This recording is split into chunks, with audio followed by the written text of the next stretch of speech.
In the next 2 minutes, I'm going to share with you one of the most underrated and underappreciated, but often very powerful closes for residential real estate agents.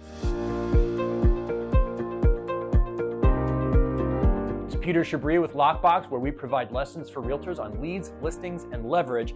And today we're going to talk about the permissive close. Now, the permissive close is not the strongest close out there, but there are some unique circumstances where it in fact is the most powerful. Let's talk about when we use the permissive close.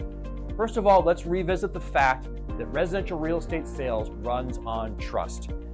Homes are, generally speaking, the biggest purchase that consumers make, and so it's critical that they trust the service person that they are making that purchase with or through, in this case, the real estate agent. There are times early on in a relationship with a client when they may still just be a prospect even, where they find the right home for them. And you know that this is the right home, and you want to ask them if you want to make an offer.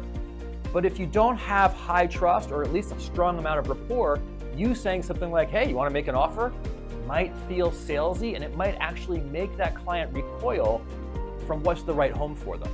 So what do? You use what we call a permissive close. And a permissive close simply asks permission to make an offer in this scenario.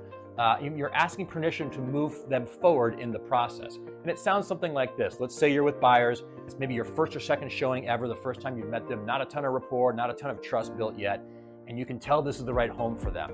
Well, if you say something like, hey guys, want to make an offer? They might go, ooh, salesperson, commission breath. But what you can do is something like this. You say, hey, Mr. and Mrs. Buyer, it looks like this home might really check all the boxes. Would it be okay if I asked you if you'd like to make an offer? Just leading with, would it be okay if, and then asking if they'd like to make an offer in this scenario. Makes it okay. You're not assuming anything. You're not taking anything of this relationship for granted.